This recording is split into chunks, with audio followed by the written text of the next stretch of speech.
So welcome everyone and good evening to all the ख्याल community members.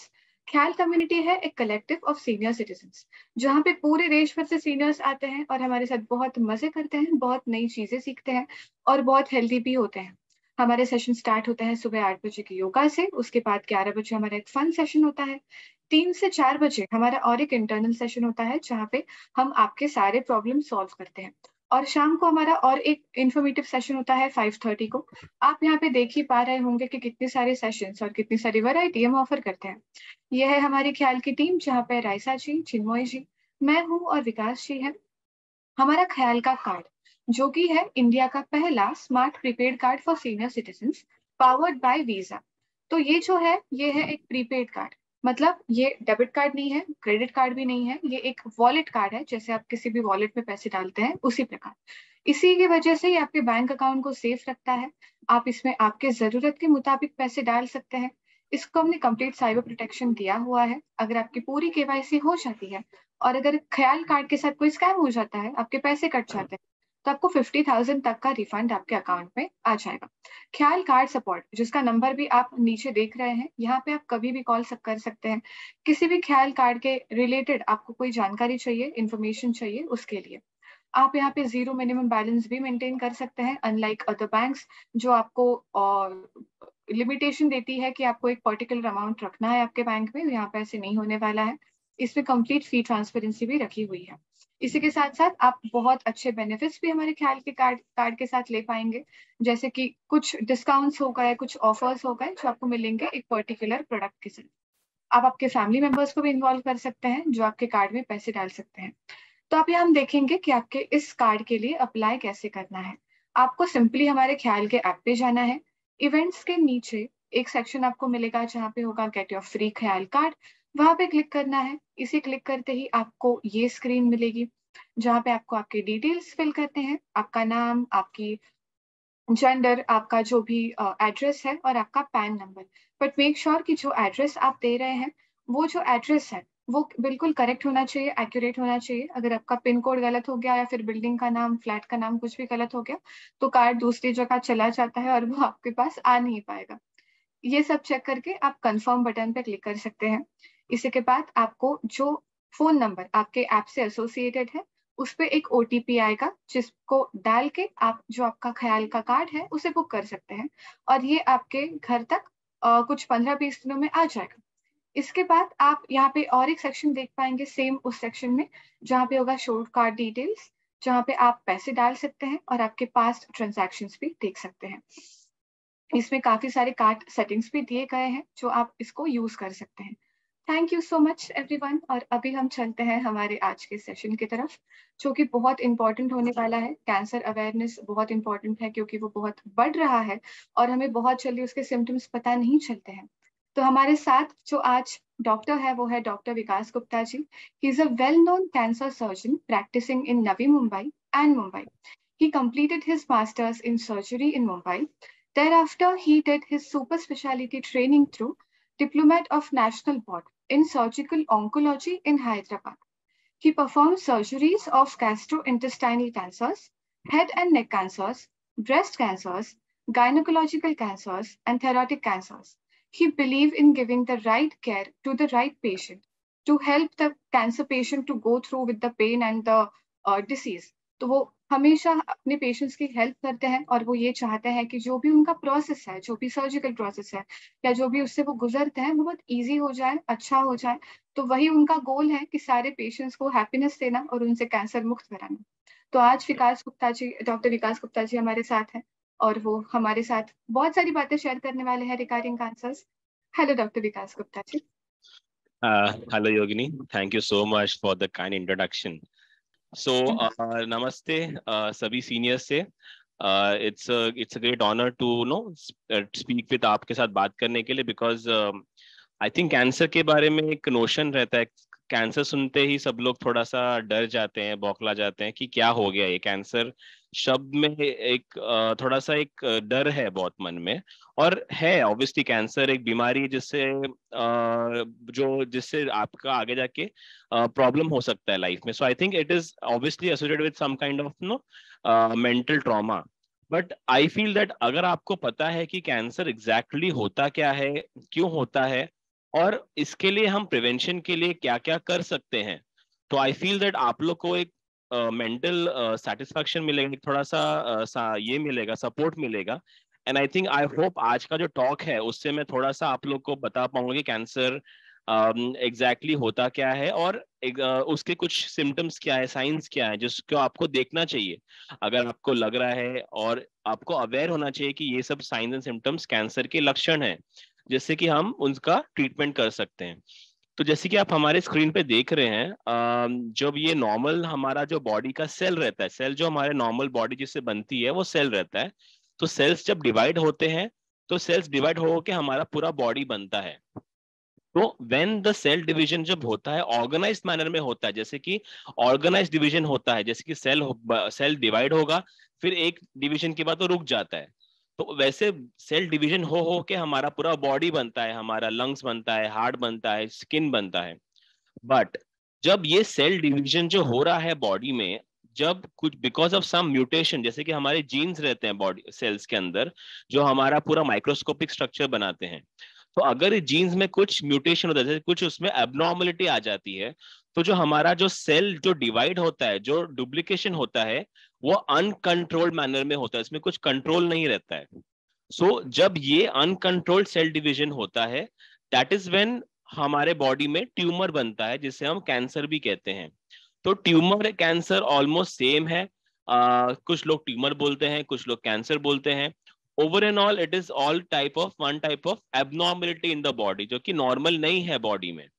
तो ये सब ये आपको समझना पड़ेगा कि जो सेल बन रहा है, जो कैंसर बन रहा है, वो हमारे बॉडी के सेल से ही बन रहा है, बट जो बॉडी का सेल है वो बराबर डिवाइड नहीं हो रहा, बराबर काम नहीं कर रहा है, बिकॉज ऑफ विच आगे जाके कैंसर के शेप में वो हमारे बॉडी में आ जाता है। सो yes. I'm not able to once again, yeah. So if अगर आप देखेंगे क्या क्या टाइप के कैंसर होते हैं हमारे बॉडी पे, तो ये स्क्रीन पे आपको दिख रहा है, there are multiple types of cancer in our body. और यहाँ पे मैंने कुछ कॉमन कैंसर्स के बारे में ही नाम लिया है, जैसे ये आपके अगर ब्रेन में कैंसर होता है का, तो उसमें एक टाइप होता है मेनिंजियोमा जिसको बोलते हैं। उसके अलावा अगर आपके गले में कोई कैंसर हो रहा है, then we call it thyroid cancer, जो कि थायराइड ग्लैंड में होता है, जो हमारे हर बॉडी में नॉर्मली रहता है, लेकिन अगर वो एबनॉर्मल होने लगता है तो हम उसको थायराइड का कैंसर बोलते हैं। उसके अलावा जो हमारे बॉडी में फूड पाइप रहती है, जैसे हम खाना खाते हैं, तो खाना खाने के टाइम पे हमारा खाना मुंह से फूड पाइप से आपके स्टमक में जाता है। अगर आपके फूड पाइप में कहीं पे कैंसर एबनॉर्मल ग्रोथ हो रहा है, तो हम उसे ईसोफेगस का या फिर फूड पाइप का कैंसर बोलते हैं। उसी उसी को कंटिन्यू करते हुए, अगर हमारा स्टमक जो हमारे बॉडी में बैग जाता है जिसमें हमारा खाना जाता है, अगर हमारे स्टमक में कुछ एबनॉर्मल कैंसर ग्रोथ होता है, तो हम उसे स्टमक का कैंसर कहते हैं। फिर उसके आजू जो आप देखेंगे अगर, तो हमारा लिवर रहता है, अगर लिवर में भी कैंसर हो सकता है। आपके किडनीज रहते हैं, यहाँ पे किडनी में भी कैंसर हो सकता है। उसके अलावा गॉल ब्लैडर का एक ऑर्गन रहता है, जो हम बहुत बार स्टोन्स इसमें फॉर्म होते हैं, कभी कभी उसमें भी कैंसर फॉर्मेशन हो सकता है। और उसके बाजू में हमारा पैंक्रियास करके ग्रंथि रहती है, जिसमें भी आपका कैंसर फॉर्मेशन हो सकता है। फीमेल्स में फीमेल्स में कुछ स्पेसिफिक कैंसर होते हैं, जैसे कि आपका यूट्रस का कैंसर होता है, आपके ओवरीज अंडाशय में कैंसर हो सकता है, and the most common and the most significant of all is breast cancer, जो हमारे ब्रेस्ट में होता है। सो ये सारे cancers are overall what we see are the most common type of cancers which we C.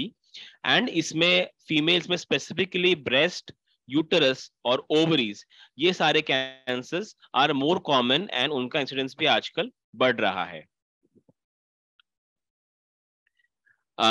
Coming to the most common cancers diagnosed, अगर आप India में ही ले ले, तो हमारे वुमेन में और मेन में these are the 5 most common cancers.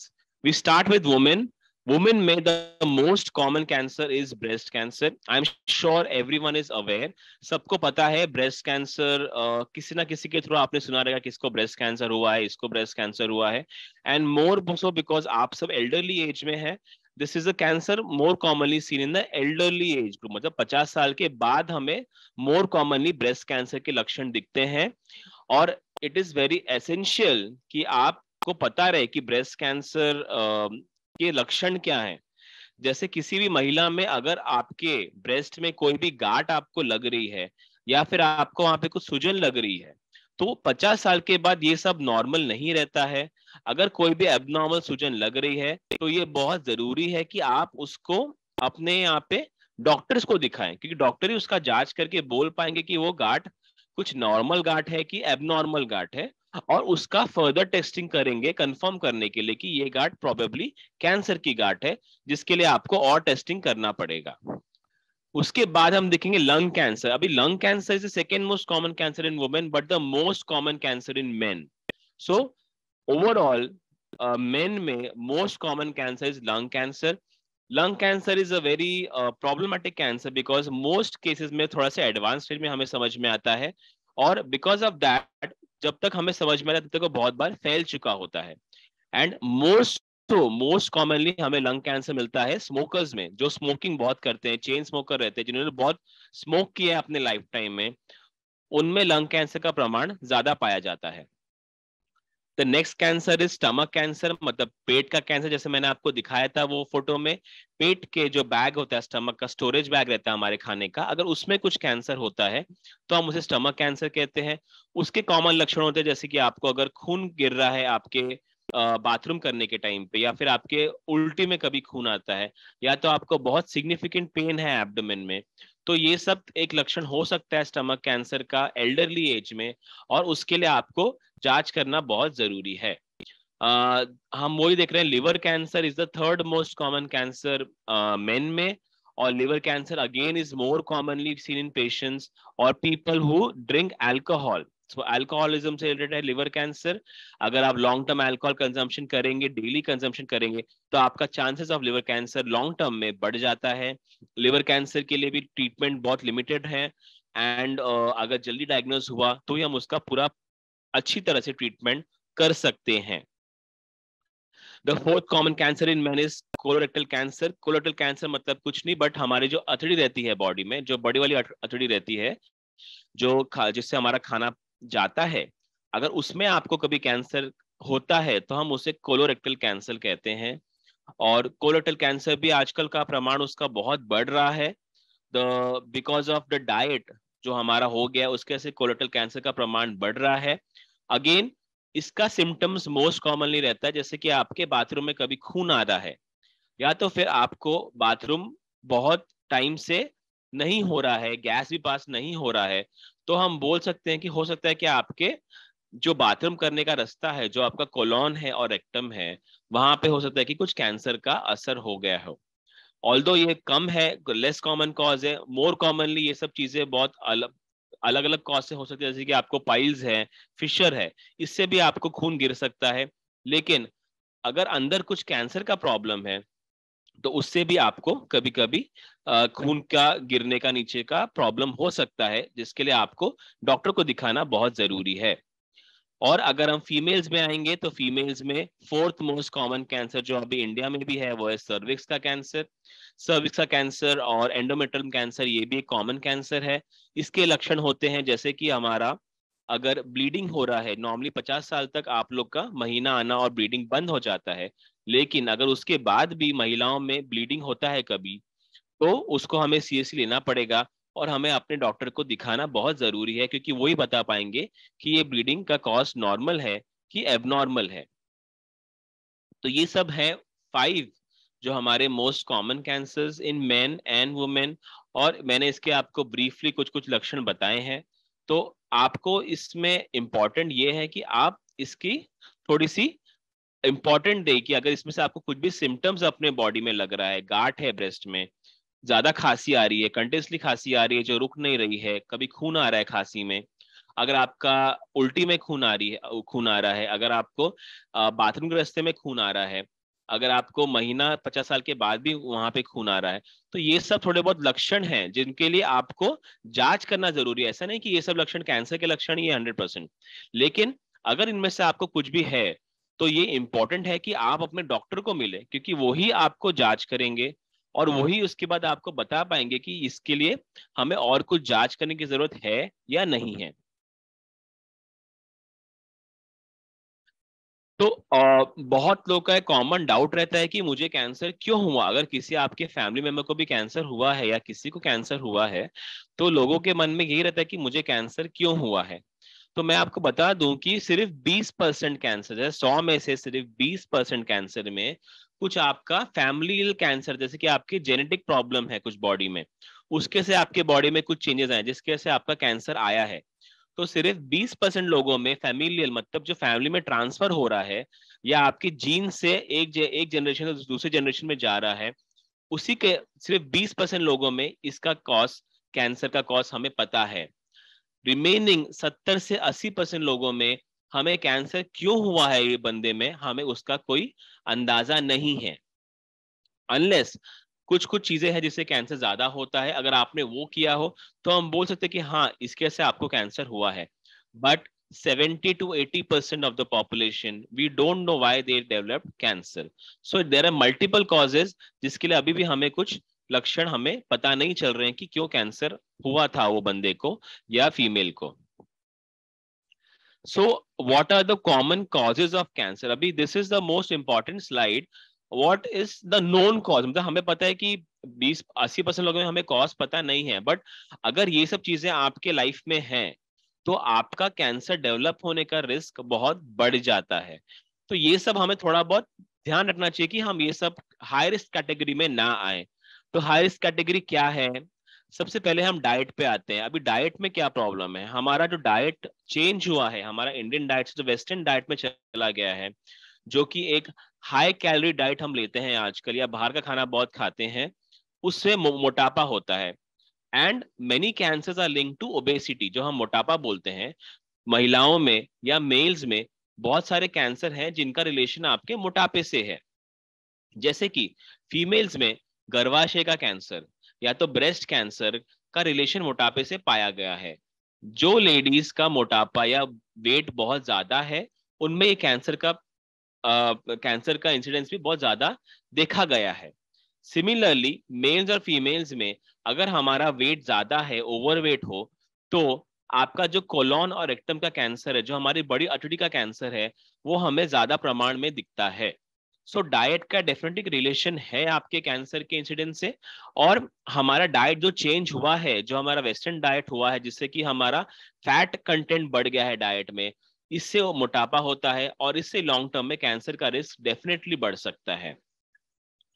Now उसमें और एक दिख रहा है हमें फिजिकल इनएक्टिविटी। जैसे हमारा लाइफस्टाइल जो है, अगर आप डेली एक्टिविटी नहीं कर रहे हो, अगर आप एक्सरसाइज नहीं कर रहे हैं, ओल्ड एज में जाने के बाद भी आप एक daily half an hour at least minimum walking कीजिए, बाहर टहला कीजिए। सो अगर आपका इनएक्टिविटी है बॉडी में, अगर आप एक ही जगह दिन भर घर पे बैठे हो सिर्फ, तो आपका भी लॉन्ग टर्म में कैंसर का रिस्क बढ़ जाता है। तो ये सब एक कोरिलेशन है, ऐसे नहीं कि आप डेफिनेटली होने वाला है, बट ये सब का रिलेशन है आपके मोटापे से। तो अगर आपका फिजिकल इनएक्टिविटी है, आप ये अगर नहीं कर रहे एक्सरसाइज डेली, मिनिमम वॉकिंग सिर्फ घर में आधा घंटा अगर आप घूमेंगे तो भी उतना इनफ है आपका नॉर्मल रूटीन एक्सरसाइज के लिए। तो अगर आपने ये सब किया है तो आपका कैंसर बनने का रिस्क डेफिनेटली कम हो जाता है। उसके अलावा जेनेटिक मेकअप जो है, जैसे मैंने बोला 20% कैंसर जो होते हैं वो ट्रांसफर होते हैं फैमिली टू फैमिली, जिसका रोल हमारे जीन्स में या जेनेटिक्स में रहता है। तो अगर आपके फैमिली में कोई कैंसर बहुत बार बार हो रहा है, जैसे ब्रेस्ट कैंसर आपको हुआ है, आपकी मदर में था, आपकी बहन में था, तो हमें फिर जेनेटिक टेस्टिंग करना पड़ता है, जिसमें हमें समझ में आता है कि प्रोबेबली ये जेनेटिक प्रॉब्लम है आपकी फैमिली में। और उससे हम आगे वाली जनरेशन को थोड़ा सा अच्छे से देख सकते हैं कि उनमें कुछ कैंसर ना आ जाए, और अगर कैंसर आ गया तो उसका इलाज जल्दी कर सकते हैं। इसलिए हमें पता करना बहुत इंपॉर्टेंट है। अगर आपके फैमिली में कैंसर हो रहा है तो कैंसर कैसे हो रहा है, ट्रांसफर हो रहा है, फीमेल में ज्यादा कैंसर हो रहा है, मेल में ज्यादा कैंसर हो रहा है। तो अगर आपको किसी फैमिली मेंबर को कैंसर है तो आपको उनके फैमिली हिस्ट्री को भी देखना पड़ेगा कि आपके फैमिली हिस्ट्री में कैंसर किन किन को हुआ है। Coming to the most important आज के जमाने में जो हमारा मोस्ट इम्पॉर्टेंट कॉज है, one of those is alcohol. Now alcohol consumption is a very important cause of cancer. Alcohol consumption अगर आप मिनिमल करोगे हफ्ते में एक बार या 2 हफ्ते में एक बार, तो उससे कैंसर नहीं होता है. Occasional consumption of alcohol is okay, but अगर आप अल्कोहल हर रोज कंज्यूम कर रहे हो या तो maximum time days in a week consume कर रहे हो और लॉन्ग टर्म में कंज्यूम कर रहे हो, तो इससे आपके बॉडी में मल्टीपल कैंसर्स का रिस्क बढ़ जाता है. तो हम आगे आके देखेंगे कौन कौन से cancer are linked to alcohol. The second and the most important part is tobacco. Again, tobacco कई फॉर्म में हमारे पास अवेलेबल है इंडिया में मार्केट में. एक होता है जिससे कि हम स्मोक करते हैं टोबैको, जो कि सिगरेट या बीड़ी के फॉर्म में रहता है, और एक होता है जिससे हम मुंह में उसको रखते हैं और चबाते रहते हैं, जो कि वेरियस कमर्शियल फॉर्म्स में आजकल अवेलेबल रहता है मार्केट में, जैसे कि चैनी खैनी बोलते हैं, जैसे गुटखा बोलते हैं. तो ये सब फॉर्म्स ऑफ टोबैको, दोनों प्रकार के टोबैको का कैंसर का रिस्क बढ़ जाता है. अगर आपका टोबैको कंजम्पशन स्मोकिंग में है तो उससे भी बहुत सारे कैंसर बढ़ते हैं. अगर आपका टोबैको कंजम्पशन जो है या फिर गुटखा खाना जो है मुंह में रखने का प्रॉब्लम है, उससे भी आपका कैंसर का रिस्क लॉन्ग टर्म में बढ़ जाता है, जिससे कि आपको मुंह का कैंसर होता है, जिसको हम ओरल कैविटी कैंसर्स कहते हैं. तो ये सब कैंसर का रिस्क रिलेटेड टू अपने लाइफस्टाइल है, आपका फूड हैबिट्स है, आपका एडिक्शन है, अगर अल्कोहल है या फिर टोबैको है. All this are very important causes of cancer, and I think everyone should realize it कि ये सब causes हैं और अपना lifestyle को थोड़ा modify कर सकते हैं so that you don't develop this cancers in long term. Besides that, बहुत rarely occupational causes रहते हैं, drug intake रहता है, infections from viruses जैसे, और कुछ viruses से infection से भी आपका long term cancer का risk बढ़ जाता है. तो this are the overall very common causes जो हमें पता है कि जिससे कैंसर हमारे बॉडी में हो सकता है.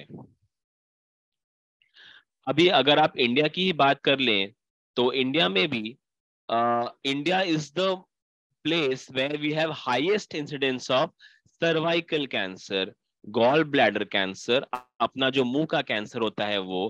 तो this cancers have the highest incidence in India amongst all the countries.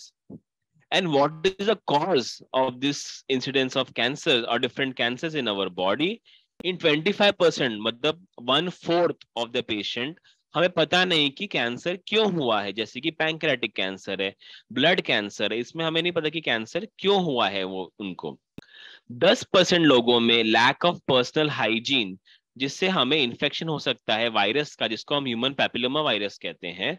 इससे कभी कभी, और ये हेपेटाइटिस वायरस कहते हैं, इससे कभी कभी कैंसर का रिस्क बढ़ जाता है, जिसमें कि सर्वाइकल कैंसर होता है, हमारे गर्भाशय का जो पार्ट रहता है उसका, या तो हेपेटाइटिस का इन्फेक्शन होता है, हेपेटाइटिस वायरस से जो बोलते हैं, उससे हमारा लिवर कैंसर. सो 10% लोगों में cancer can also be cause due to some kind of viral infection जो आपको लॉन्ग टर्म में बॉडी में है. और 40%, as I said, 40% of these cancers are due to consumption of tobacco. तो tobacco is the most important cause, और आजकल multiple forms available tobacco का market में. And if you see lung cancer and oral cancers in men are related to tobacco, और 40% association माना देखा गया है कि 40% लोगों में हमें tobacco का consumption मिलता है उनमें. सॉरी. सो बिसाइड्स दैट हमने देखा जेनेटिक कॉज रहते हैं 4% लोगों में, और 6% लोगों में आपका डाइट अगर अच्छा नहीं है तो उससे स्टमक कैंसर पाया गया है. 15% लोगों में मोटापे की वजह से, अगर आपको ओबेसिटी है, उससे कौन कौन से कैंसर का रिस्क बढ़ जाता है? ब्रेस्ट कैंसर, आपका गर्भाशय यूट्रस का कैंसर, आपका लार्ज इंटेस्टाइन बड़ी आंतड़ी का कैंसर, किडनी कैंसर, ये सब कैंसर्स का रिस्क बढ़ जाता है ओबेसिटी या फिर मोटापे से. और आप देखोगे ये सारे कैंसर का इंसिडेंस हमारे अर्बन, हमारे जो सिटीज है उसमें ज्यादा है rather than the villages और रूरल एरियाज. क्यों? क्योंकि सिटीज में आपका डाइट जो है वो मॉडर्नाइज हो गया है, आपका डाइट चेंज हो गया है, जिससे हमारा high carbohydrate high fat diet का कंजम्पशन बढ़ गया है, एंड बिकॉज ऑफ दैट हमारा इंसिडेंस ऑफ कैंसर भी बढ़ गया है. मैंने थोड़े पहले बात की थी टोबैको के बारे में.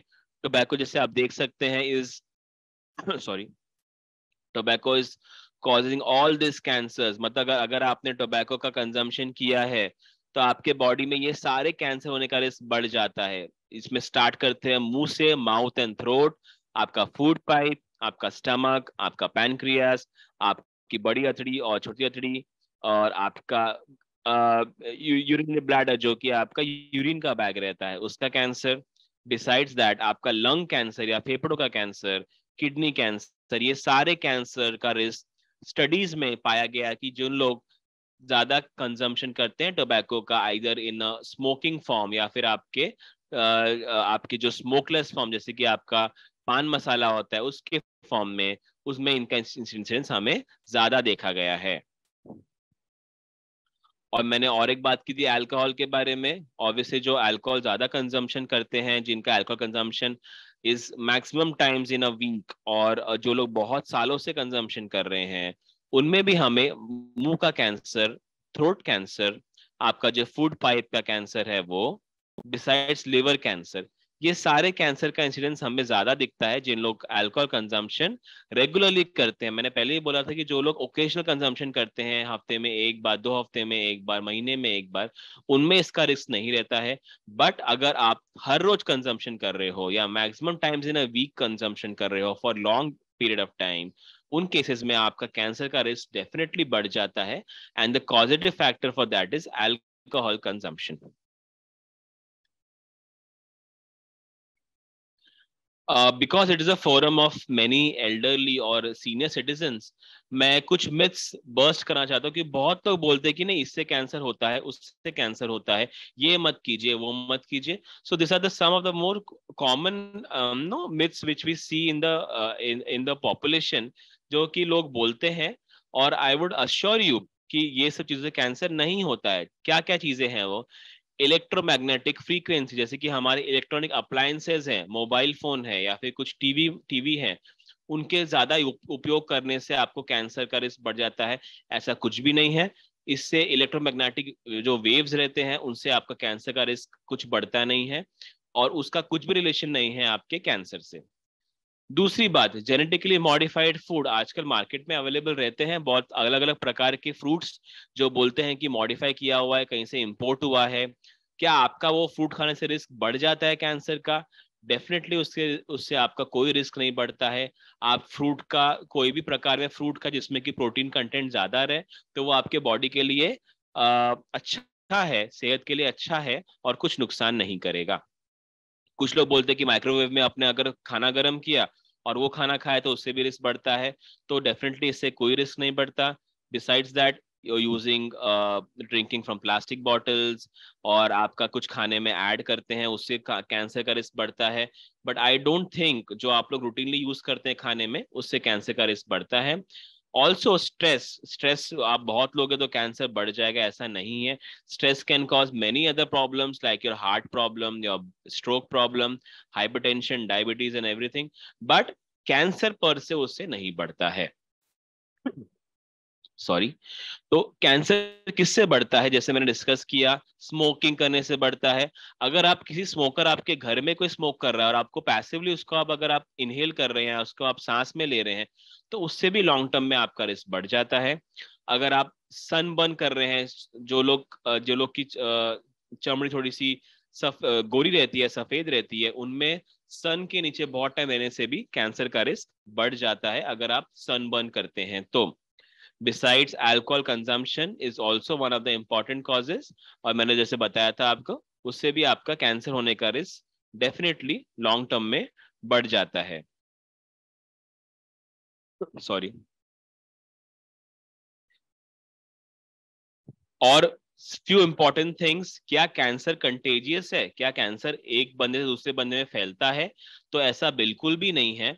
कैंसर कभी एक जन से दूसरे जन में नहीं फैलता है। अगर अगर आपके घर में किसी को कैंसर हुआ है, तो ऐसा नहीं कि उसके साथ अगर बच्चे रहेंगे या बड़े रहेंगे तो उनको कैंसर का रिस्क बढ़ जाएगा, ऐसा बिल्कुल भी नहीं है। कैंसर कभी एक महिला या मेल से दूसरे में नहीं फैलता है। और इम्पॉर्टेंट, अगर आपका एटीट्यूड एटीट्यूड एटीट्यूड आपका अगर नेगेटिव है, पॉजिटिव है, उससे भी कैंसर का आपका रिस्क बढ़ता है, तो ऐसा बिल्कुल भी नहीं है। आपके बिहेवियर से, आपके एटीट्यूड से कैंसर का रिस्क नहीं बढ़ता है। Cell phones definitely do not cause cancer. Cancer अगर सेल फोन ज्यादा यूज करने से होता है ऐसा कुछ कुछ लोग बोलते हैं, बट ऐसा बिल्कुल भी नहीं है। Also very commonly heard is क्या हेयर डाई करने से रिस्क बढ़ता है, तो वो भी रिस्क नहीं है। So myths about breast cancer. There are some myths about breast cancer also. Breast cancer के बारे में लोग बोलते हैं कि ये सिर्फ मिडिल एज वुमन में होता है, तो ऐसा बिल्कुल भी नहीं है। ब्रेस्ट कैंसर 50 साल के बाद इनफैक्ट ज्यादा देखा जाता है।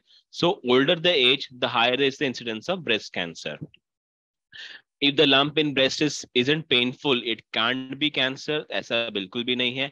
आपके ब्रेस्ट में पेनफुल या पेनलेस लंप रहेंगे, दोनों भी कैंसर हो सकते हैं। Although more commonly cancer lumps are painless, मतलब उनमें पेन नहीं होता है। तो अगर पेनफुल लंप है तो चांसेस ऑफ कैंसर कम है, पर ऐसा नहीं कि हर पेनफुल लंप कैंसर नहीं होता है, कभी कभी कैंसर लंप भी पेनफुल हो सकते हैं। I have no family history of cancer. I'm healthy and exercise regular, so I won't get cancer. So, as I said, 80% of the people we don't know whether there is any genetic cause or whether there is any other cause. So, is irrespective of you, आप अगर healthy हैं, आप अगर exercise regularly कर रहे हैं, फिर भी आपको कैंसर आगे जाके हो सकता है, जिसका कोई गारंटी नहीं दे सकता कि आपको कैंसर नहीं होगा। अगर आप मैमोग्राम टेस्ट कर रहे हैं जो कि ब्रेस्ट का एक्सरे होता है, तो उससे रेडिएशन से आपका रिस्क बढ़ता है, तो बिल्कुल नहीं है। आपके मैमोग्राम से रिस्क बिल्कुल नहीं बढ़ता है लॉन्ग टर्म में। और mammogram is a very routine thing done for screening of breast cancer and breast and the last and the most important. ऐसे लोग ऑब्वियसली इट्स अ परसेप्शन कि breast cancer can't be cure, it's a death sentence. तो ऐसा बिल्कुल भी नहीं है। आजकल इतना एडवांसमेंट आ गया है हमारे टेक्निक्स में, सर्जरी में, कीमोथेरेपी में, कि अगर ब्रेस्ट कैंसर आपको हुआ है और थोड़ा सा कभी भी एडवांस्ड भी है, तो भी इसका cure is possible and it is definitely not a death sentence. You should consult N oncologist, एक कैंसर डॉक्टर को कंसल्ट कीजिए और आपका ट्रीटमेंट चालू कीजिए। स्क्रीनिंग ना, स्क्रीनिंग एक चीज हम बोलते हैं हमारे प्रैक्टिस में। स्क्रीनिंग क्या होता है बेसिकली, कुछ कैंसर्स में अगर हम रेगुलर चेकअप करते रहे तो उससे हम कैंसर जल्दी पकड़ सकते हैं। तो अगर आप कैंसर को जल्दी पकड़ोगे तो आपको उसका स्टेज भी अर्ली स्टेज में आपको समझ में आएगा और फिर उसका ट्रीटमेंट सिंपल हो जाता है। जितना आप कैंसर को लेट पकड़ोगे उसका उतना उसका रिस्क बढ़ जाता है और उससे आपके ट्रीटमेंट को भी डिफिकल्टी हो जाती है। सो स्क्रीनिंग एक ऐसा प्रोसीजर है जिससे कि हम कैंसर को जल्दी पकड़ने की कोशिश करते हैं। तो screening can save life from cancer by detecting cancer at an early stage or sometimes also by preventing development of cancer. So these are the benefits of screening, and there are few cancers which are screenable. The most important is breast cancer. Now breast cancer के लिए हम screening कर सकते हैं और एक internationally recommended guideline है जिसके हिसाब से हम हर 2 साल में एक बार मैमोग्राम टेस्ट रहता है, which is an x-ray of the breast. अगर आप हर 2 साल में एक बार करते हैं starting from the age of 50 years, 50 साल से लेके 75 ईयर्स तक, अगर आप ये हर 2 साल में एक बार करते हैं तो सॉरी, चांसेस ज्यादा है कि आप कैंसर को जल्दी पकड़ेंगे और हो सकता है कि अर्ली स्टेज में कैंसर पकड़ने से आपका ट्रीटमेंट भी बेटर हो जाएगा। So breast cancer is one of the screenable cancers. उसके अलावा आपका कोलोरेक्टल कैंसर होता है जो कि आपके सॉरी जो कि आपकी अथड़ी का कैंसर रहता है। उसके लिए भी कुछ टेस्ट है अवेलेबल है डॉक्टर्स के पास, जो आप रेगुलरली करेंगे तो आप उसका कैंसर भी जल्दी पकड़ सकते हैं। सर्वाइकल कैंसर जो होता है, जो मैंने बोला कि हमारे गर्भाशय के नीचे वाला पार्ट रहता है, उसके लिए भी एक पैप स्मीयर करके टेस्ट रहता है जो कि हर 5 साल 3 से 5 साल में करना पड़ता है after 50 years of age group. इसमें भी ये भी करने से देखा गया है कि आपका कैंसर जल्दी पकड़ में आ जाएगा। और लास्टली प्रोस्टेट कैंसर जो कि ओल्ड एज में होता है मेल्स में, उसके लिए पीएसए टेस्टिंग कभी कभी रिकमेंडेड है। But the most common cancer is breast cancer, जिसका हमें स्क्रीनिंग टेस्ट अवेलेबल है easily, and I think everyone should do it as recommended by your doctor. So this is briefly about screening of cancer, and it is important कि आप cancers का जल्दी पता लगाए अगर आपके बॉडी में कैंसर का कुछ असर दिख रहा है तो। अगर आपको कैंसर हुआ भी है, अगर डॉक्टर ने बोला कि आपको कैंसर हुआ है, तो उसका ट्रीटमेंट भी बहुत जरूरी है, and it is important that you follow what your doctor says. अगर आपको डॉक्टर ने बोला है कि आप ये कीजिए, तो जरूरी है कि आप पूरा ट्रीटमेंट कंप्लीट कीजिए, ट्रीटमेंट को बीच में रोकिए मत। Treatment of cancer can be different forms में रहता है। The most important form is surgery. Surgery मतलब आपको ऑपरेशन करना है और कैंसर को बाहर निकालना है। So surgery is a very important part, should be done by a trained oncologist और एन ऑन्कोसर्जन जो कि ट्रेन्ड है, और वो पूरा कैंसर अच्छे से निकाल पाएगा। उसके बाद कभी कभी हम कीमोथेरेपी बोलते हैं। कीमोथेरेपी अगेन, इससे डरिए मत, इट इज वेरी इंपॉर्टेंट। अगर कुछ कुछ कैंसर में आपको डॉक्टर ने कीमोथेरेपी बोला है, तो कीमोथेरेपी पूरा कंप्लीट कीजिए। कीमोथेरेपी कुछ नहीं था, बस chemotherapy is nothing but injections. आपके जो हाथ में सुई लगाते हैं उसमें से आपको इंजेक्शंस देते हैं, जो आपकी बॉडी में जाके आपके कैंसर के सेल्स जो रहते हैं उनको वो मारता है कीमोथेरेपी। सो बहुत इंपॉर्टेंट है कि आप कीमोथेरेपी का ट्रीटमेंट पूरा आपका कंप्लीट कीजिए। तो सर्जरी है, कीमोथेरेपी है, और लास्टली है रेडिएशन थेरेपी। रेडिएशन थेरेपी भी आजकल एक पार्ट ऑफ आपका कुछ कुछ कैंसर का ट्रीटमेंट रहता है। तो अगर आपको डॉक्टर ने बोला है कि आप ये सब चीजें आपको करनी है, तो सी टू इट दैट आप ये सारी चीजें जो भी हैं, सर्जरी, कीमोथेरेपी और रेडिएशन, पूरा कंप्लीट कर पाए और आपकी ट्रीटमेंट कंप्लीट हो जाए। अगर आपने आपका ट्रीटमेंट कंप्लीट लिया है, तो डेफिनेटली चांसेस ऑफ क्योर जो आपका रहता है वो बहुत ज्यादा बढ़ जाता है। तो हमारा एम यह है कि हम क्योर कर पाए कैंसर को, हम उसको पूरी तरह से निकाल पाए। तो अगर आपको पूरा आपका कैंसर क्योर करना है और पूरा उसको जड़ से निकालना है, तो इट इज इंपॉर्टेंट कि आप आपका ट्रीटमेंट जो है वो बराबर ले और पूरी तरह से ले। And I think it is important कि 7 नवंबर जो जस्ट अभी हुआ है, it was national cancer awareness day, and because of which we have organized this session, the Khayal group has organized this session, and it is important at least साल में एक बार आप लोग थोड़ा अवेयर होए कि कैंसर क्या होता है, क्यों होता है, और बॉडी में उसके लक्षण क्या क्या है। तो अगर आपको ये सब पता है, तो डेफिनेटली आप उसको फाइट कर पाएंगे, और फाइट ऐसे कर पाएंगे कि आप उसको पूरी तरह से जड़ से बॉडी से निकाल पाए। सो दैट इज वाई मैंने ट्राई किया था कि मेरे टॉक में मैं कवर करूं सारे basics about cancer, science of cancer, symptoms of cancer, so that you are aware about cancer, and then अगर आपको कभी ये सब लक्षण आते हैं आगे जाके, तो आप उसका अच्छी तरह से ट्रीटमेंट ले पाएंगे। That's correct, sir. So I think I'll just stop. I finished my presentation, and I thank a lot the Khayal group. और मैंने जो उनका आपका presentation देखा पहले before my presentation, I think it's a very unique way of connecting with the senior citizens. I think I'll also recommend it to my my family and everyone, because I like the concept of it helping out all the seniors who need this help. And I hope today's talk was also helpful for them to be aware about cancer and its signs and symptoms. Obviously, you can I just have given my WhatsApp number and mail ID, so anyone has any doubts about cancer, they can connect through Khayal group, or they can obviously mail me or WhatsApp me. I will be more than happy to help all the seniors, and I will hand over to you, Yogini. Thank you so much doctor Vikas. आपने इतने depth में हमको आज इतनी knowledge provide की है। मतलब हर एक कैंसर के जो भी सिम्टम्स थे, जो भी उसके टाइप्स होते हैं, वो भी आपने बहुत इन डेप्थ में हमें बताया, जिसकी वजह से हमें बहुत हेल्प होगी डेफिनेटली आइडेंटिफाई करने में कि एग्जैक्टली हमें कहाँ पे पेन है, और एग्जैक्टली हमें कब डॉक्टर के पास जाना है, और एग्जैक्टली हमें कब टेंशन नहीं लेना है, क्योंकि हम बहुत कंफ्यूज हो जाते हैं कि पता नहीं कब क्या होगा, कैसे होगा। तो यस, हमारे ख्याल कम्युनिटी के मेंबर्स, अगर आपको कोई भी डाउट्स है और अगर आपको ट्रीटमेंट लेना है, तो आप जरूर सर से कांटेक्ट कर सकते हैं। हमारे डॉक्टर का नंबर आपको हमारे स्क्रीन पे दिख रहा है, वो नंबर आप नोट डाउन कर सकते हैं, उसका स्क्रीनशॉट ले सकते हैं, या उनको मेल भी कर सकते हैं। Thank you so much doctor Vikas ji, आपने इतनी सारी जो इंफॉर्मेशन थी वो शेयर की, और बहुत सारा अवेयरनेस इससे हमारा बढ़ा है। हमें एक अलग नजरिया मिला है कैंसर की तरफ देखने का। एज हम बस सोचते थे कि कैंसर हो गया मतलब सब कुछ खत्म हो गया, अभी तो कुछ नहीं कर सकते हैं, और विल पावर कम हो जाता है basically.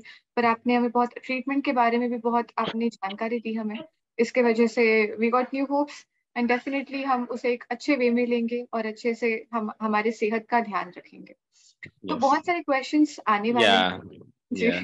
No problem. I'll be happy to answer. Should what do you want? Should I read out the questions from the chat box, or how, or you want to do it? No I will do it. मैं पहले Okay, एक fine. बार। Yeah. Okay. So doctor, बहुत common question आ रहा है chat box में which is about blood cancer. तो ब्लड कैंसर क्या होता है, उसे कैसे डायग्नोस करना है, या फिर किस तरह से हमें पता चले कि हमें ब्लड के रिलेटेड कोई भी बीमारी हुई है। Blood cancer.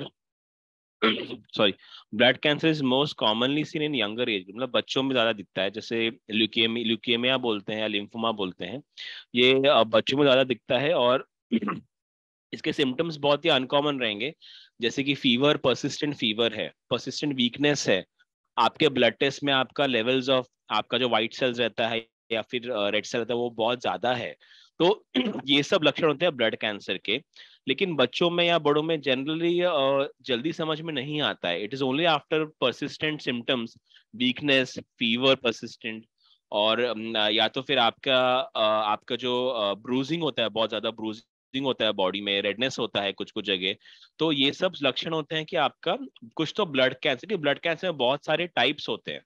So these are different types will produce different symptoms, but it is a little uncommon, and आपको समझ में आते आते आपके ब्लड इन्वेस्टिगेशन जो करेंगे उसमें से आपको कंफर्मेशन आएगा कि आपको फिर ब्लड कैंसर हुआ है करके। Okay, thank you so much doctor. और एक क्वेश्चन है जो कि है कि किस एज से जो फीमेल्स हैं, बच्चियां हैं, उन्होंने कैंसर की वैक्सीन जो होती है, सर्वाइकल कैंसर की वैक्सीन एचपीवी, उसे लेना वो स्टार्ट कर सकते हैं, और उसके बेनिफिट्स अगर आप बता पाए तो। Yeah, so a very nice and nice question, and I think in today's world, India is fortunate to have developed its own HPV vaccine, and because of that, HPV vaccine का cost जो है बहुत कम हो गया है। HPV vaccine जो रहता है ह्यूमन पैपिलोमा वायरस, ये एक वायरस है, उसके अगेंस्ट वैक्सीन बनाया है। ये वायरस का लिंक है हमारे सर्वाइकल कैंसर, जो हमारा गर्भाशय का नीचे वाला पार्ट होता है, सर्विक्स जिसको बोलते हैं, उसका कैंसर एक देखा गया है, जो इंडिया में one of the most common cancers है। लॉन्ग टर्म में उसका कैंसर, जैसे कि after 20 to 30 years of age, कभी कभी इसका कैंसर का इंसिडेंस हमारे फीमेल्स में देखा गया है ज्यादा। तो उसको कॉम्बैट करने के लिए एचपीवी वैक्सीन बनाया गया है, जिससे कि 11 to 13 years is an ideal as. 11 से 13 साल, जैसे 10 साल से चालू होता है, 11 से 13 साल is an ideal age to start vaccinating against HPV vaccine, जो कि मार्केट में अवेलेबल है। So you have to go to your gynaecologist and tell her कि I want to vaccinate my daughter with so and so vaccine, so they can easily give a prescription of the vaccine, and you can take it. Studies have shown that taking HPV vaccine in areas where the prevalence is very high, they have shown a reduction in the incidence of cervical cancer if vaccine is taken. So that is why it is one of the recommendations now, and many people follow it, although the awareness of it is still very less. But it is important that if you have that facility available, please take the vaccine in your daughters who are prone on long term may develop cervical cancer. Correct, thank you so much doctor. और एक इसी के related question था कि अगर late हो गया, अगर 13 से ज्यादा एज हो गया, 20 हो गया, 25 हो गया, so is it okay to take vaccine at that age? अगर लेट हो गया है तो तब पता चला है तो? Yes, you can take the vaccine in slightly adolescent age, may be आप ले सकते हो। उसका इफेक्टिवनेस कितना रहेगा वो डाउटफुल है, that is the only concern. इसका कोई साइड इफेक्ट नहीं होने वाला है, बट उसका इफेक्टिवनेस जो रहेगा that is the highest if you take it before this age group. So that is what is the concept of taking it early in the life. You can obviously take it up till they recommend, some people take it in 20s and 30s or before 30 years of age also, but ideal would be to take it as early as possible. If you have missed it, you can take it later part also. The effectiveness may not be guaranteed in that case. That's the only thing. Okay, great, thank you doctor. और एक था कि जो cancers होते हैं, क्या वो as के साथ उसका जो इफेक्ट है वो ज्यादा होता है? तो हमारे एक मेंबर ने पूछा था कि अगर 50 के बाद अगर उन्हें कैंसर हो गया है, तो ऐसे कभी हो सकता है कि वो क्योर करने में हार्ड होगा, या फिर उसको बहुत टाइम लग जाएगा? या तो very genuine question I would say, but ऐसा बिल्कुल भी नहीं है। देखिए कैंसर का एज जैसे आपका बढ़ता तो कैंसर का रिस्क बॉडी में बढ़ जाता है, बट उसका मतलब ये नहीं कि अगर एल्डरली एज में कैंसर हो तो उसका ट्रीटमेंट भी डिफिकल्ट होता है, ऐसा नहीं है। ऑल्दो अगर यंग एज में कैंसर है तो आप उसका ट्रीटमेंट सहन बेटर कर पाओगे, ऑपरेशन सहन बेटर कर पाओगे, कीमो सहन बेटर कर पाओगे। जैसे आपका एज बढ़ता है तो आपकी बॉडी की जो सहने की एबिलिटी है वो कम हो जाती है। ये सब treatment, that is only problem. Otherwise stage by stage, अगर स्टेज 1 में आपको समझ में आया है 50 साल के बाद भी, तो उसमें भी क्योर का चांस ज्यादा रहता है। तो age is not a barrier. अगर आपका स्टेज जल्दी समझ में आया है आपको, तो डेफिनेटली आपका क्योर का चांसेस बहुत ज्यादा रहने वाला है। Okay, that's great, thank you doctor. हम नीलम जी के पास चलते हैं, उन्हें कोई क्वेश्चन है। हेलो नीलम। हाँ डॉक्टर साहब, थैंक यू डॉक्टर साहब, आपने बहुत अच्छे से सब कुछ समझाया पहले तो। और मैं आपने ये बताया कि ओबेसिटी से भी कैंसर के चांसेस ज्यादा होते हैं। Right. तो अगर एक इंसान देखो लेजी भी नहीं है और वो वेस्टर्न फूड भी नहीं ज्यादा ले रहा और फिर भी उसकी ओबेसिटी बढ़ रही है, तो उसका रीजन क्या टेंशन भी हो सकती है? देखिए ओबेसिटी एक एज के बाद ओबेसिटी बहुत लोग को होती है। मतलब आपका जैसे एज बढ़ता है तो आपका बॉडी का मेटाबॉलिज्म चेंज होता रहता है, तो आपको थोड़ा बहुत फैट एक्यूमुलेशन बॉडी में होने ही वाला है। हमारा मेन आइडिया है कि आपका लाइफस्टाइल जो है वो ऐसे रहना चाहिए कि सेडेंटरी लाइफस्टाइल रहना नहीं चाहिए कि आप घर पे बैठे हो दिन भर। अगर आपको थोड़ी बहुत ओबेसिटी है बॉडी में, लेकिन आप रेगुलर एक्सरसाइजेस कर रहे हो, जैसे हाफ एन आवर वॉकिंग कर रहे हो मॉर्निंग में हर रोज, या इवनिंग में योगा कर रहे हैं, तो आपका अगर एक्सरसाइजेस अगर आपका रेगुलरली हो रहा है, तो उस चीज में फिर आपको कैंसर का रिस्क कम हो जाता है। तो obesity alone is not a risk factor, लेकिन अगर आपका लाइफस्टाइल उसके साथ सेडेंटरी है तो आपका रिस्क बढ़ जाता है। तो आपको अगर बॉडी में फैट है लेकिन आप एक्सरसाइजेस भी कर रहे हो रेगुलरली हाफ एन आवर सुबह शाम, तो आपका रिस्क डेफिनेटली आगे जाके कम रहने वाला है। मैं अपना नहीं पूछ रही, मतलब किसी का के बारे में पूछ रही हूँ, वो बिलो 50 है अभी। अच्छा, ओके ओके। हाँ हाँ, मैं उसके लिए पूछ रही हूँ। हाँ नहीं, मैंने वही बोला, अगर आपका एक्टिविटी अच्छा है बॉडी का तो उससे कुछ रिस्क नहीं बढ़ने वाला, किसका भी है, कोई भी आपके फैमिली में है या रिलेटिव है, कोई भी है। मेन है कि आप लोग फैमिली में। हाँ, आप एक्टिव रहे, बॉडी आप एक्टिव रहे regularly, so that is important. फिर कोई चांस नहीं, चाहे ओबेसिटी है। मतलब चांसेस होने के लिए तो किसको भी हो सकता है, उसका गारंटी नहीं है, बट हमारा प्रयत्न रहना चाहिए कि जितना हो सके हम उसके लिए अवॉइड करें होना आगे जाके। Okay, got it, thank you so much. एक क्वेश्चन और भी था। हाँ, एक हाँ। क्वेश्चन डॉक्टर साहब और भी है कि जैसे स्किन के ऊपर जैसे गांठ सी 2-4 बॉडी पे बन गई है, लेकिन डॉक्टर को दिखाया तो कुछ ऐसा नहीं है, उन्होंने बोला, तो कोई रिस्क तो नहीं है? नहीं, बहुत बार हमारे बॉडी में चमड़ी की गांठ, जो फैट का गांठ बोलते हैं, फैट की गांठ होती है बहुत बार बहुत सारे लोगों में, तो नॉर्मल गांठ रहती है, उससे कोई घबराने वाली बात नहीं रहती है। इंपॉर्टेंट ये है कि आप अपने डॉक्टर को दिखा दे एक बार और उनसे एक सलाह ले ले। अगर उन्होंने बोला कि वो गांठ नॉर्मल फैट की गांठ है, तो आई थिंक वो घबराने वाली बात नहीं है। फिर आप उसको जस्ट ऑब्जर्व कर सकते हैं कि वो ज्यादा बढ़ रहा नहीं है या ज्यादा कम नहीं हो रहा है। Okay, that's great, thank you doctor Vikas ji. Hello Deepak sir.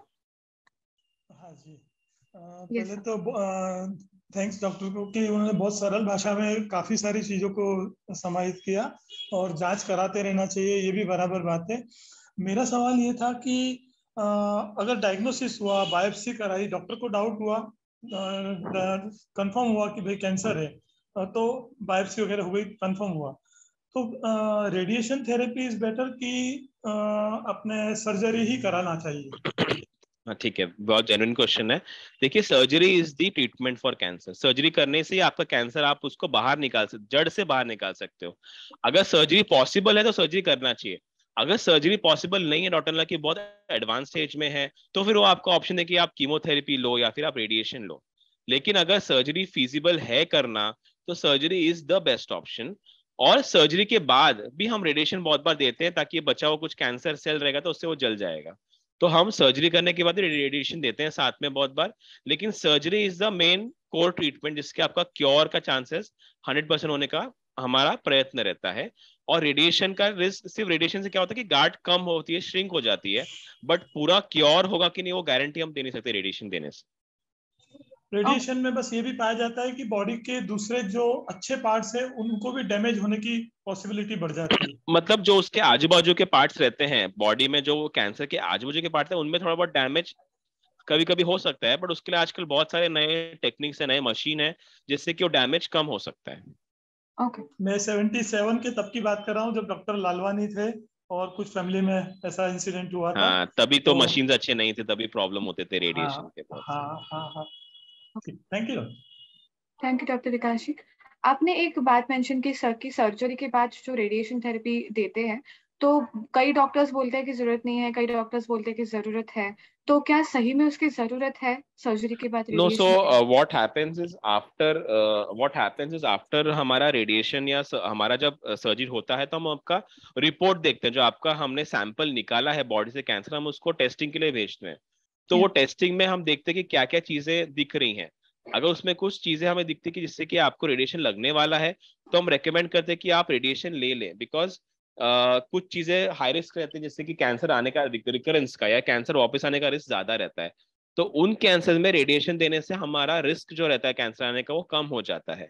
तो डिपेंडिंग अपॉन द रिपोर्ट, तो डॉक्टर विल डिसाइड कि आपको रेडिएशन लेना चाहिए कि नहीं लेना चाहिए, and then accordingly you can take a call regarding that. Got it. तो अगर डॉक्टर ने कहा तो we can not skip it. या you have to take it, that obviously helps. Thank you doctor. अब यस अब्राहम सर, आपका कोई question है? Good evening, doctor. Actually, it was a very wonderful session. I'm just asking, I wanted to know this lymphoma, no? How the identification can be made? Is it possible to identify it in the early stages itself, or is it difficult for that? So again, lymphoma is a very vague type of cancer. It is a cancer which occurs in the lymph nodes. Lymph nodes are few organs in the body which are present throughout the body. So whenever there is some issue with the lymph nodes, that is when we say that you have got a lymphoma. So lymphoma is not actually, the symptoms of lymphoma are not very genuine. You may have developed lumps in the body. So the most common symptom is you develop lumps or nodes, which we say enlarged nodes, somewhere in your armpit or in your groin area or in your neck. So these are the symptoms wherein you say you should probably evaluate that node, and then only we can diagnose that the patient has developed lymphoma. Lymphomas are pretty rare type of cancers, but they do occur. Many of them occur in younger age group also, like in their 30s and 20s. And but nowadays, with the good treatment of chemotherapy, many lymphomas are also curable.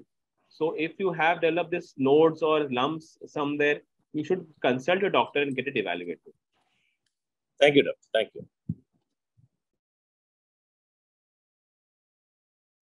Sorry, I was on mute, doctor. So yes, Gloria ji का question है कि जो cyst होते हैं क्या वो cancerous होते हैं, और अगर वो बार बार आ रहे हैं शायद हमारे सर्वाइकल रीजन में, तो क्या वो कैंसरस हो सकता है और वो डायग्नोस कैसे करना चाहिए?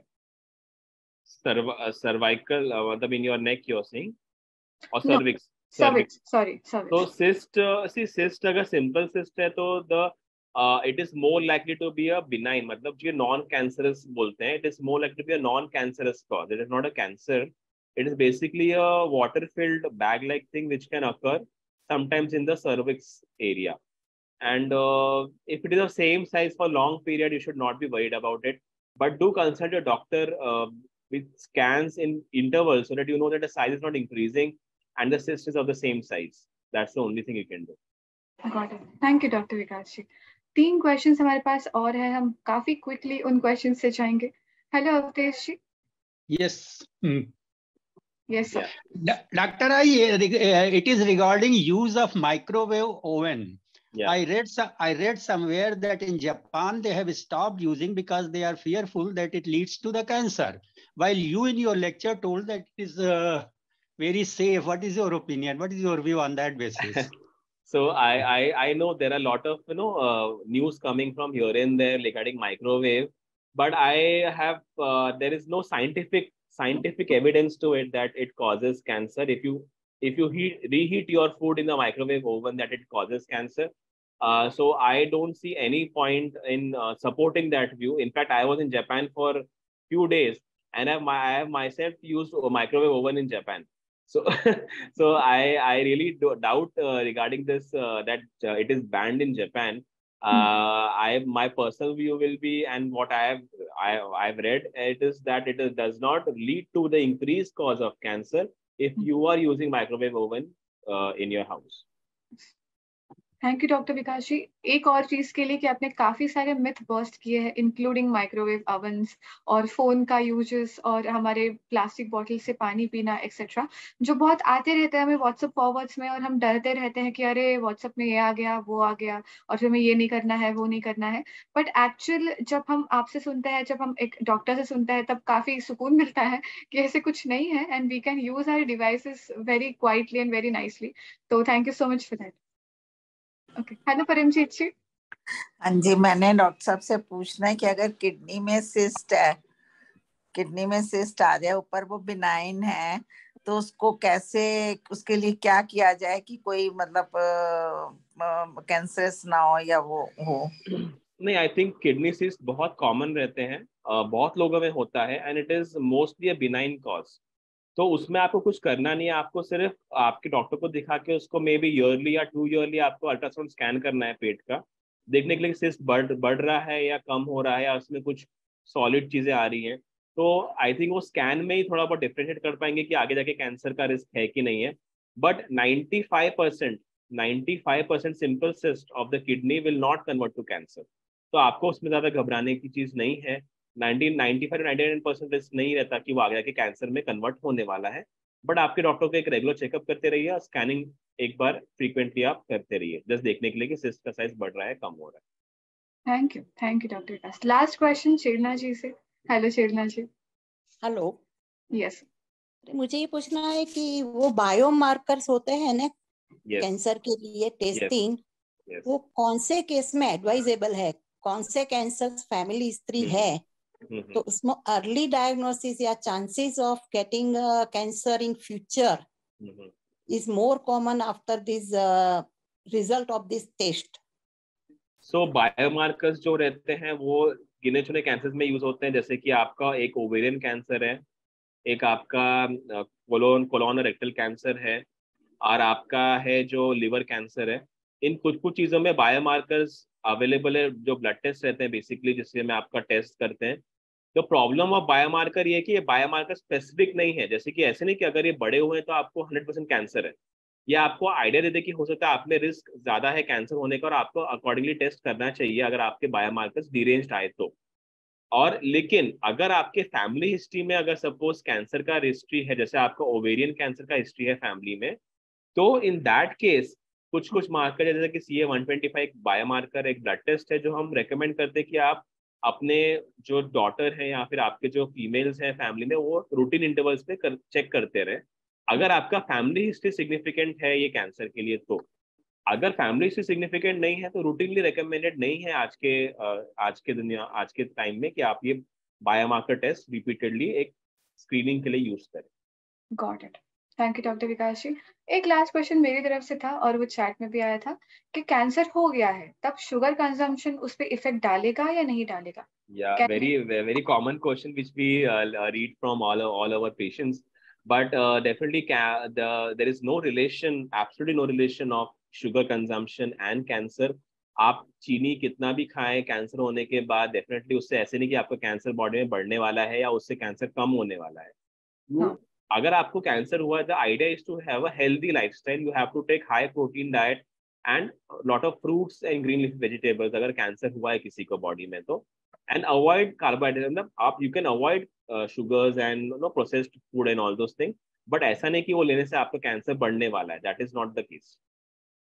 Okay, great. Thank you Vikas ji. Doctor Vikas, आपने इतना अच्छा सा प्रेजेंटेशन दिया और हमारे जो भी क्वेश्चंस थे उन्हें आंसर किया, वो भी इतनी इन डेप्थ नॉलेज के साथ। So thank you so much for that. और अगर आपके मेंबर्स में से किसी को भी अगर डॉक्टर विकास जी से कंसल्ट करना होगा तो उनका ईमेल और उनका नंबर आपको मिल गया है। उनका जो फोटो है वो भी आपके ग्रुप में शेयर हो जाएगा, जिससे कि आप इजीली उनसे कांटेक्ट कर पाएंगे। और उनसे कंसल्ट कर पाएंगे about your health and about everything.